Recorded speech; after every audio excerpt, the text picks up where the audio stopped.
तो हमारा अगला शब्द है एबरेंट। सो इसका मतलब क्या होता है? सिंपल भाषा में, कोई भी ऐसी चीज या बिहेवियर जो नॉर्मल से अलग हो, आमतौर पर जैसा होता है वैसा ना हो, कुछ अजीब, कुछ हटके। अच्छा चलिए, इसका पहला एग्जाम्पल देखते हैं। सुनिएगा ध्यान से।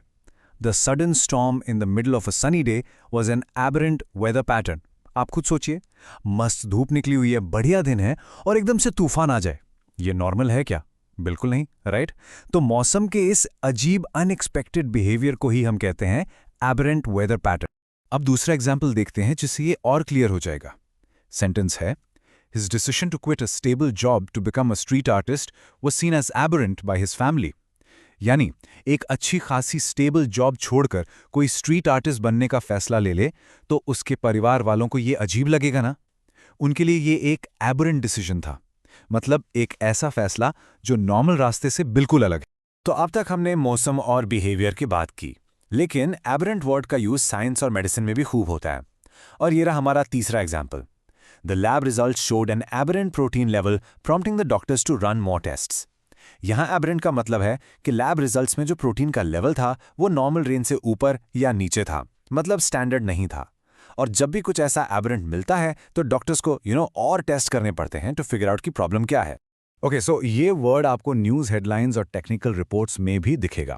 फॉर एग्जाम्पल, टेक क्रॉनिकल की इस हेडलाइन को देखिए। The investigation focused on identifying the source of the aberrant data signal that disrupted the network. अब यहाँ aberrant data signal का क्या मतलब हुआ? सिंपल, एक ऐसा सिग्नल जो गड़बड़ कर रहा था, जो नॉर्मल पाथ फॉलो नहीं कर रहा था, और उसकी वजह से पूरा का पूरा नेटवर्क ही डाउन हो गया। सी, समथिंग दैट्स नॉट नॉर्मल।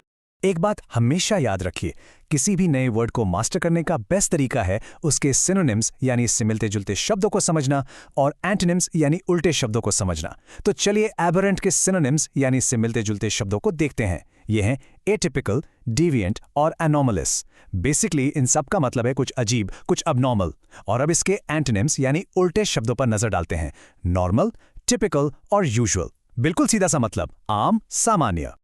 तो अब आप एबरेंट का मतलब समझ गए हैं, उसके एग्जाम्पल्स देख लिए हैं, सिनोनिम्स और एंटोनिम्स भी पता चल गए हैं। तो अब बारी है आपकी। मैं आपसे एक सवाल पूछती हूँ।